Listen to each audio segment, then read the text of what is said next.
It is an ordinary day, 1951, downtown Nairobi. A city sanitary inspector sits alone in his office. He is moon-faced, with wide-set features, an intelligent young African of 21, stifled in his ambitions at a time of political turmoil. He is testing milk samples for the local health department. The colonial government has initiated a crackdown on the Kenyan independence movement that began to flourish after the end of the Second World War. By 1952, the British will institute a state of emergency and carry out a systematic campaign of arrests, detentions, torture, and killing to quell the Kikuyu nationalist movement they've come to call the Mau Mau Rebellion. The door opens. A white woman steps through carrying a bottle of milk. Farming families, Europeans and Africans, come to the office all the time to have food products examined and to make sure they are free of disease before taking them to market. The young man offers to help. Being a trained functionary in the sanitation bureaucracy is considered a decent job. He grew up in eastern Kenya, in Kilimambogo, a vast sisal farm owned by Sir William Northrop Macmillan, a great white hunter sort. The farm was in the White Highlands near Thika, where Europeans owned all the land.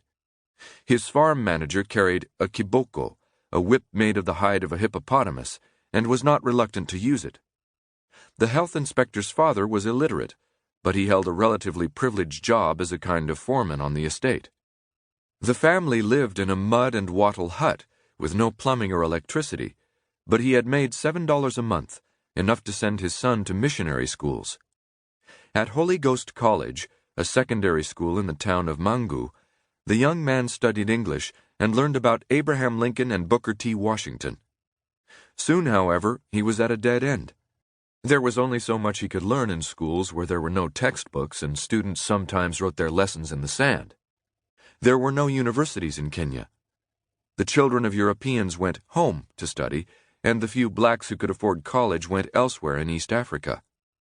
He thought about studying for the priesthood, but as he said later, the white missionaries in Kenya were among those who constantly told the African he was not ready for various advances, that he must be patient and believe in God and wait for the day when he might advance sufficiently. And so the young man studied instead on scholarship at the Royal Sanitary Institute's training school for sanitary inspectors. The European woman regards the young man coolly. His name is Thomas Joseph Mboya, though the woman seems to have no desire to learn that. "Is nobody here?" she says, looking straight at Tom Mboya. When Tom was still living on Sir William's farm, his father used to tell him, "Do not set yourself against the white man." But Tom couldn't bear the manager of the estate, with his whip, his entitled swagger. He couldn't bear the fact that his white colleagues in the inspection bureaucracy made 5 times as much as he. And now, on this ordinary day, he cannot bear this impertinent white woman making so determined an effort to stare right through him, to will him into invisibility. "Madam," he says, "something is wrong with your eyes." The woman stalks out of the inspection lab. "I must have my work done by Europeans," she says. "This boy is very rude." Like thousands of other Kenyans at the time, Tom Mboya was listening to the speeches of Jomo Kenyatta, known as the Burning Spear, the elder statesman and leading voice of the Kenyan independence movement. Anti-colonialist movements were gaining strength throughout Africa.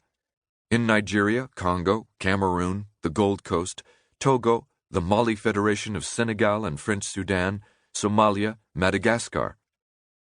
In 1955, when he was 25, Mboya won a rare scholarship to study for a year at Ruskin College in Oxford, where he read widely in politics and economics, joined the Labour Club and the Socialist Club, and discovered a circle of liberal, anti-colonial professors.